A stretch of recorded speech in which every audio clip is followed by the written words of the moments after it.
Hey there, art nerds! Today we're taking a look at the Mir Acquerla watercolor set. I purchased this at David's Art Supply for, as you can see, about $60, and I believe this is a student grade watercolor from Portugal. So we are gonna dive into this set today, and at the end I'm gonna talk more about the provenance of this set and if it's actually worth the price. So grab your paintbrushes and grab your paper and let's get started.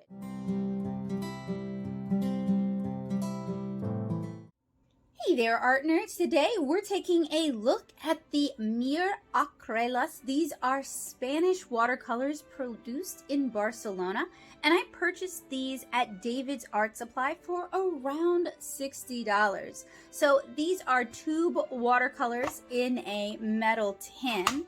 They have an inexpensive, very flimsy plastic tray that originally led me to believe that these were probably student grade watercolors, but the Jaurena website, and Jaurena Art is the company that produces these, refers to these as fine art watercolors, and they're made with the same pigments that they use in their oil line. So realistically, these should be professional grade watercolors, and I should be able to compare them to some of the other professional grade watercolors that I've talked about here on the channel in the past. So the top of the box is entirely in Spanish, and I unfortunately took French. I don't speak any Spanish whatsoever. So I turned to my old friend Google Translate for help, and it gave me a real humdinger of a translation. Extra fine class smirked and clean will allow you to abate effect snakes. You can let the pastiola dry and use it simply by applying a magidere brush. Mir will thank you for the trust you have and hopes that this assortment of ariades will provide you with more creations.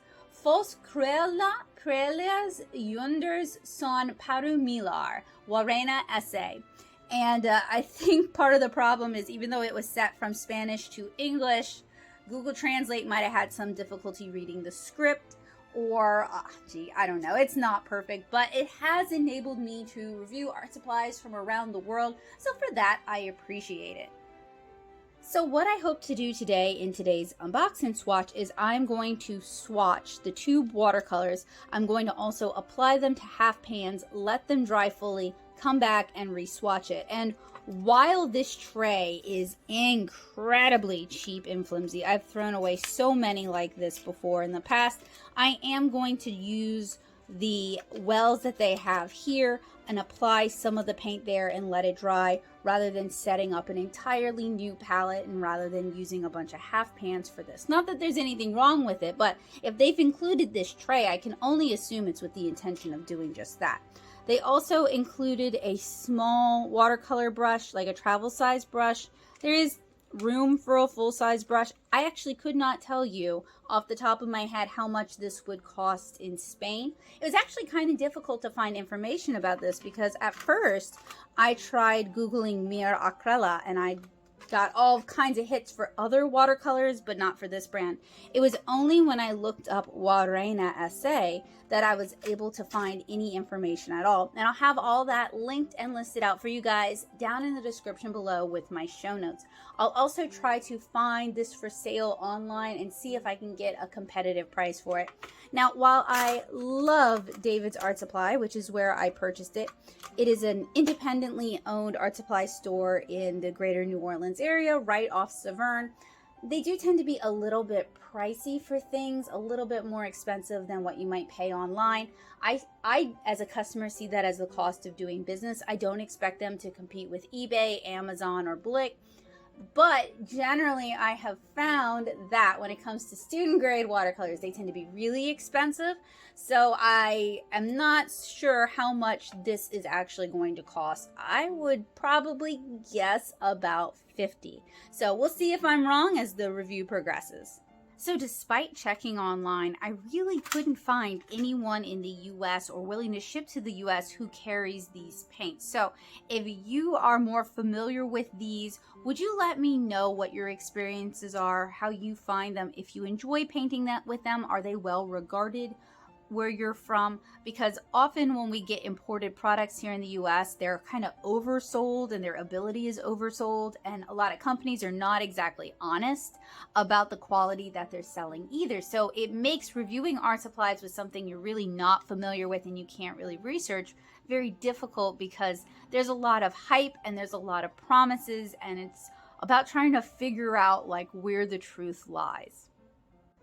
So even though it is kind of difficult to find information online, there are a few things we can tell, both from what I listed for you guys in the description. I was able to find pigment information, I was able to find light pass information, so I'll have that in the description for you guys. But these tubes also list the pigment that's used to make the color, and it also lists in Spanish how that was derived. So if you're able to read Spanish, that's actually pretty interesting. Unfortunately for me, I'm not. It also lists the series name and the light fast information for all these tubes. The colors we have in this set are cadmium yellow hue, which uses PY3, royal yellow, which uses PY3 and PY83, yellow ochre, which uses PY42, vermilion, which uses PR122, carmine, which is PR122 and PV19, ultramarine deep, which uses PB26, viridian, which uses PG7, cinnabar green, which uses PY42 and PG8, Sepia, which uses PY42, PR101, PBK11, and PBK7, and finally burnt sienna, which uses PY42, PR101, and PBK7. For today's swatching, I'm going to be using the Blick Studio Cold Press watercolor block. This is 100% cotton, and you guys have seen me use this paper for my unbox and swatch reviews so many times. So it's a nice standard. I kind of know what to expect.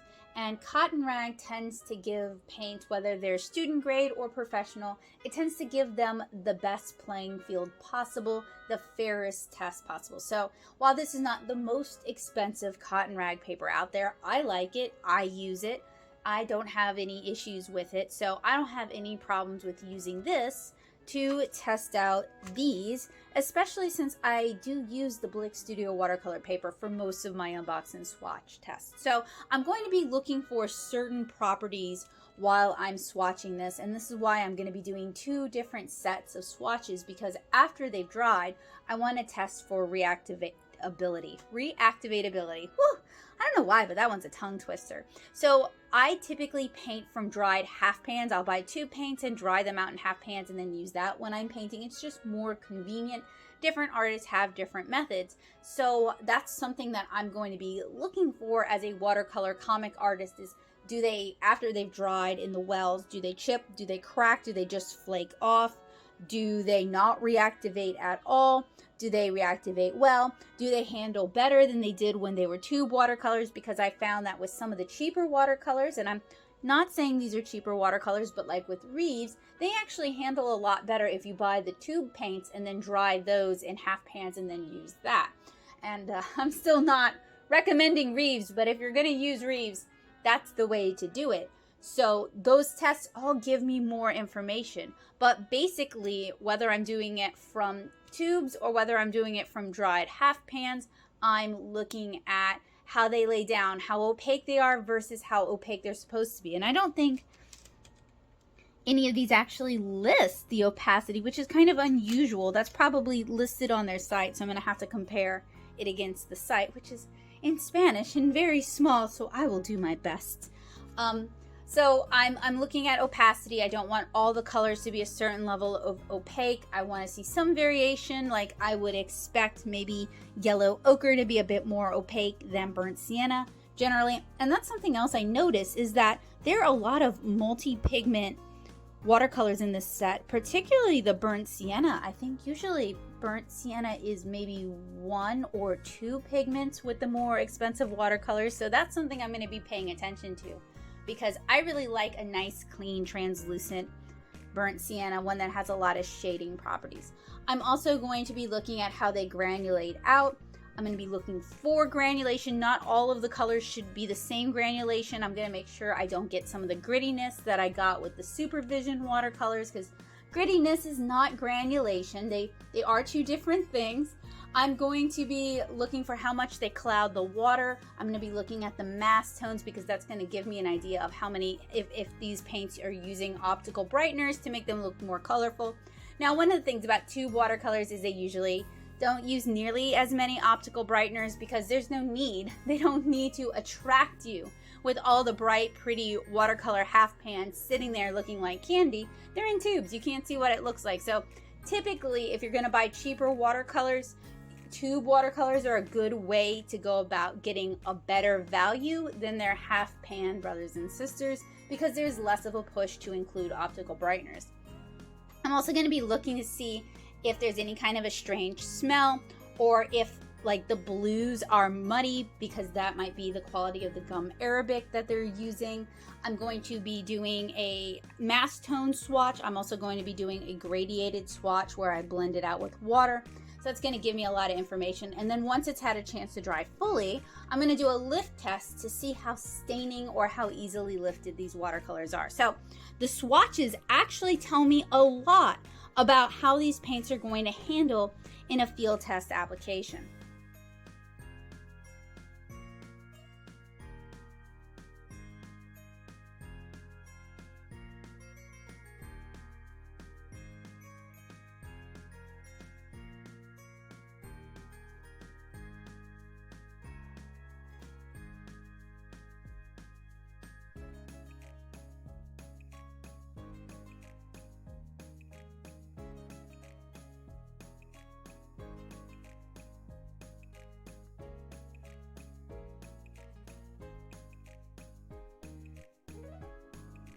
Most of the colors are a bit pasty but fairly smooth. The colors seem to be well mixed. There's not a lot of gum arabic seepage. The only exception would be Sepia. Sepia had a lot of gum arabic come out, but it was a very clean gum arabic. It reminded me of Aquazol in color and didn't seem to be too yellow or too discolored.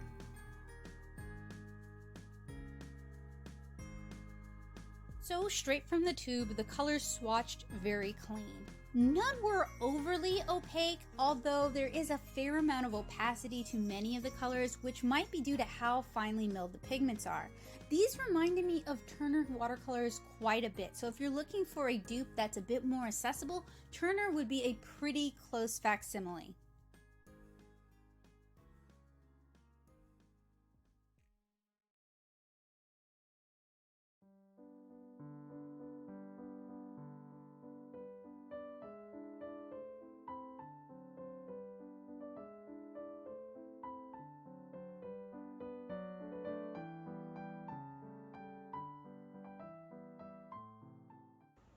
I'm going to give these swatches a chance to dry, but I'm going to do a little bit of color mixing. And my goal for today's unboxing swatch is to do some color mixing, both with the paints fresh from the tube where they're still really wet and it's still really easy to work them and there's no activation really needed, and also after they've had a chance to dry out for a week. I think that's going to tell us a lot about how well these would hold up in a palette situation. But so far, I'm pretty satisfied with what I see.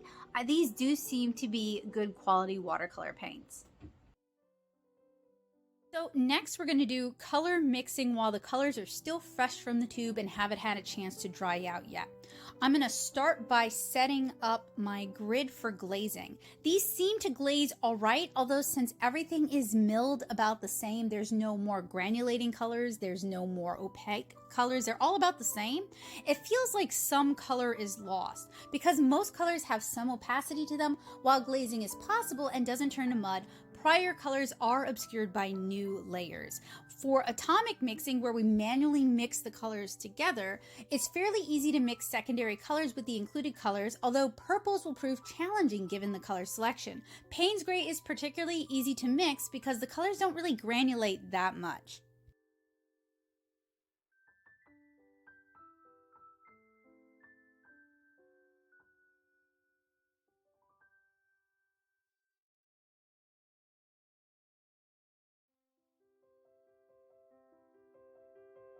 All right, guys, so we have done some atomic mixing. We've tried doing some glazing. It is super duper wet outside. It has been super duper wet for the past 3 weeks. It's hurricane in Louisiana, and it's one of the longest hurricane. Wow, misspoke. Sorry.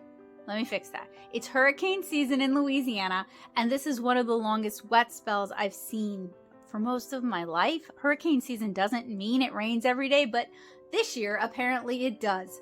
So I'd kind of put off doing reviews and stuff until the weather dried up a little bit, but I don't know, it's been 3 weeks, so it's time to get back on the horse and get back to work. But you can see that there are some areas where the paint kind of spread out into others because it wasn't quite as dry as I would have liked. And you can also see some of the colors kind of shining through a bit, but it doesn't really, because it doesn't really granulate, everything's kind of milled to the same amount. You don't really get glazes the way you would normally think of a glaze. It basically kind of obfuscates the lower colors at a mass tone. So if you are doing kind of a lighter saturation on top of it, you definitely get some glazing effects. But if you do mass tone over mass tone, or even half mass tone over half mass tone, you're not really going to get glazes so much as you're going to get a lot of coverage, because these are very finely milled. I don't think there's a lot of optical brighteners in these, but I do think they're milled so finely that they cover a little bit better. You're not getting some areas where it falls out of solution and falls into the cracks of the paper. And these really remind me of the Turner watercolors that I reviewed a while back. These also kind of remind me of like the Lucas 1862 and Rembrandt watercolors, where they're fine watercolors, but the fact that they're a little bit more opaque than what I like means that while it might be great for some artists, and I can't say it's not a quality watercolor, I do sort of feel like it's not really the watercolor for me. So I am going to allow these to dry in this very, very cheap cracking plastic tray that came with it for about a week. And through the magic of YouTube, or just, hitting stop and picking it up a week later, we'll see how well these reactivate. We'll see how much they crack in the half pans, and it'll give us an idea as to how well these would hold up in a palette sort of situation. All right, my friends, it has been a week since I did these swatches. I'm going to do the lift test now, and then I'm going to go ahead and swatch the dried for a week Mir or Mir paints. So while I'm looking for some degree of lifting for some colors, I'm not looking for like universal liftability. I want to see some colors as more staining, some more permanent, and some more lifting, because that'll give me an indication of what pigments are used in this. So I'm using a flat synthetic watercolor brush. I've got a cup of clean water and a paper towel handy. Colors have been allowed to dry on this paper for a week before I attempt the lift test, and I'm using a silver black velvet brush to do the lift test. And I found that all colors lifted the same amount, or approximately the same amount, which isn't really surprising because these have all been milled to about the same consistency. So you're not going to have some colors that are more staining than other colors. That's a property that would come from granulation, which would be less staining, that would be more lifting, versus very finely milled pigments, which would have the possibility of being more staining. Everything kind of lifts the same amount. Now, some of the colors do stay a little bit better, like carmine is a little more stain prone and ultramarine is a little less stain prone. I would say all of these with some scrubbing can be lifted back somewhat, but of course you're not going to get back to the white of the paper.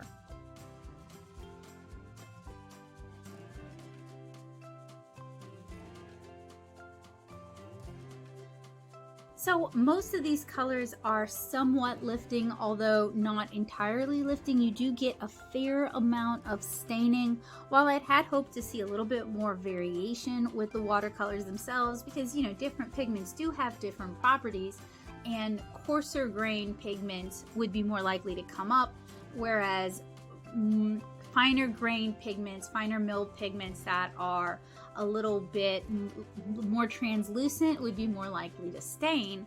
Everything's kind of the same, which kind of makes me a little nervous about the field test, to be honest with you guys. But that said, I have reviewed a lot of watercolors that handled somewhat like this. For example, Turner watercolors kind of fall into this category.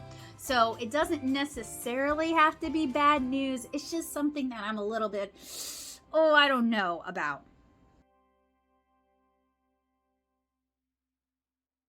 So here are our watercolors after about a week of dry time. It's been very rainy and very humid here, and I've pretty much left them undisturbed, and I have noticed some cracking, although not too much, and they do seem to be still somewhat tacky to the touch, which could be a good thing.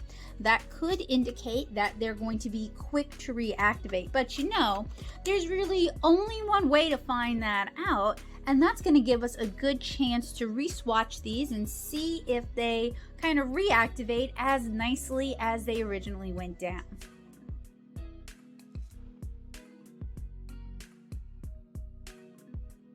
So these paints were allowed to dry for a week in the included palette. They haven't been touched since. I'm going to spritz them with a little bit of clean water and give them a chance to soak in. I'm an artist who prefers to work from dried out half pans. I usually refill my half pans from tubes. So this is very similar to how I might work with any watercolor, and I feel like this is a good property to test for.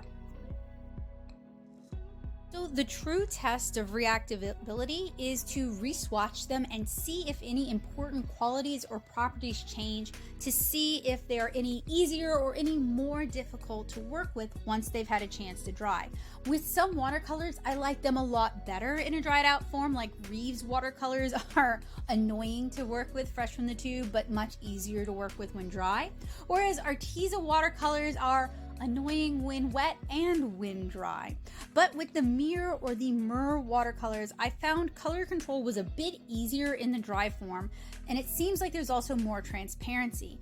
I feel like initially I might have worked with the colors a bit too thickly when working straight from the tube, which is a common problem for me and one of the reasons I prefer to dry my paints and then reactivate them like that. The colors reactivated well, there's good saturation and no real issues, and they didn't water the muddy as much when worked from a dry form as they did when worked with from a fresh straight from tube form.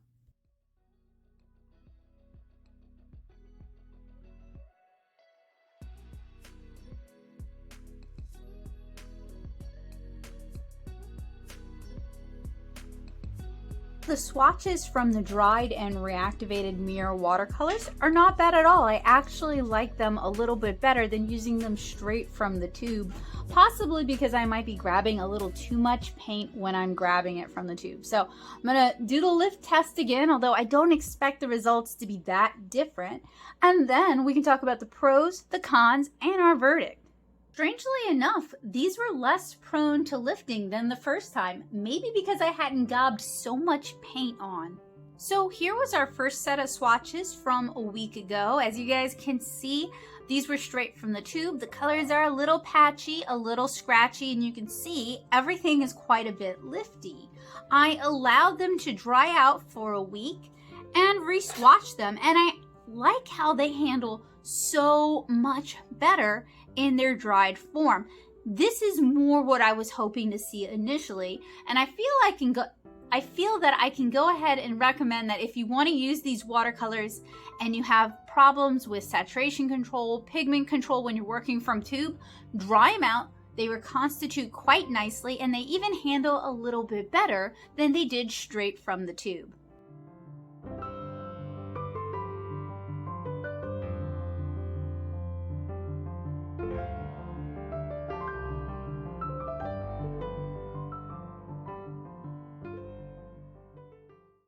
So this set also came with a very small round. It does seem to be natural pigments. I haven't tried it out yet, but let me rinse the sizing out. Seems to hold its shape well. I might confiscate it if it turns out to be half decent and use it in my travel watercolor set, because it's a nice little brush, I guess.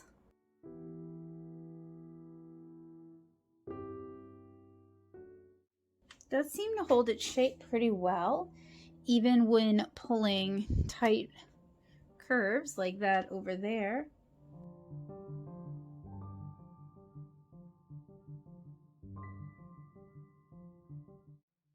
I appreciate that they chose to include this rather than a water brush. Not the biggest fan of a water brush. They're alright, but I do prefer natural brushes over water brushes. That doesn't seem too bad. Kind of small. Would be better for itty bitty things. And doesn't necessarily pull as fine as a point as I would like. But I'm surprised, honestly, it wasn't in worse condition. Especially considering the plastic liner that this thing came with is very brittle and age-worn. I wonder if using some brush soap or some conditioner might actually help shape this thing up even more. So let's talk pros and cons. After drying for a week, these reactivate like a dream and are nicer, less muddy, and easier to work with than fresh from tube. These would be great in a half pan palette or for plain air watercolor. The colors are vibrant and saturated. There are several single pigment colors in this set. And the brush is surprisingly good, but that's not a high bar because brushes included in sets like this one tend to be awful, so it being passable is kind of impressive. What about the cons? It's challenging to find these in the US. I haven't seen them available anywhere but David's Art Center. I haven't seen them through Jerry's, Plaza, Blick, many of the mom and pop shops that I've been to. David's Art Center is the first time I've seen these for sale. I haven't seen them available open stock, and I haven't seen them available in other sizes. They're also kind of expensive, but then David's can be a bit pricey for more unusual art supplies, so this price tag might not be a constant. And the browns have an unusually high number of different pigments in them, especially the sepia. And the included plastic liner would be a nice touch, but it's so cheap and brittle. For the price, I would have loved to have seen a ceramic or enamel one instead. So what's the verdict? Being able to occasionally review art supplies from across the globe is really nice. It allows me to offer something that my friends in other countries might benefit from. Typically, imported art supplies tend to come at a premium, so you may find the Mir or Mir Acquerlas for a better price than what I paid. For my US friends, these are alright watercolors. I'd probably class these as professional grade, but I feel like a field test will give me a much better idea of just how good these actually are. But as it is, I wouldn't recommend going out of your way to track these down. They're all right, but we have better alternatives that are easier to find. I want to thank you guys so much for joining me for this unusual unbox and swatch. I hope you guys found it helpful, useful, and informative. These sort of reviews are part of my way of helping you to make art a habit. So if you enjoyed this, please do me a huge favor and leave me a big thumbs up. If there are any watercolor brands that you're interested in and that I haven't reviewed yet, and I have actually I have several watercolor paint playlists, but I have a couple of important ones. I've got my professional grade watercolor paints and then my student grade watercolor paints. And if there's a brand or a product that you're excited about, you're curious about, and I haven't reviewed it yet, let me know down in the comments below. And if these are available where you live, let me know that as well. I'm really curious what you think of them and whether or not they're available in other sizes, available open stock, and if you're able to easily buy additional colors. I'm definitely curious about that. Videos like this one, reviews like this one, are only made possible thanks to the generosity of my amazing patrons on Patreon. Thank you guys so much. You guys will see their names in just a second, but this would not be possible without their help and support because reviewing art supplies is quite expensive and we don't have any sponsors here on the channel other than my amazing patrons and me putting the funds in myself. So if you enjoy these kind of reviews, it helps a lot if you join me over there. And I've got all kinds of great goodies for you guys, from class materials to tutorials that aren't shared anywhere else, to early access to videos like this one, to free printables. So if you enjoy coloring, if you like to draw and you want to learn how to draw better, or if you just want to help support tutorials and reviews, that's a great way to do it. I don't know if I mentioned this earlier, but I am a watercolor comic artist, so when I'm reviewing art supplies, it's from that specific lens. And if you guys are curious about my work, I would love it if you would check out my comic, 7-Inch Kara, over at 7inchkara.com. You can read it totally free as a webcomic. If you're more a fan of the dead tree format, you can order a copy of Volume 1 or Volume 2 through my shop. I'll have links for that down in the description below. If you like art and you want to see what I'm working on, I update my Instagram pretty frequently at instagram.com/natosoup, or you can check out my art portfolio over on ArtStation. I'll have all of those links as well as show notes from this review down in the description below.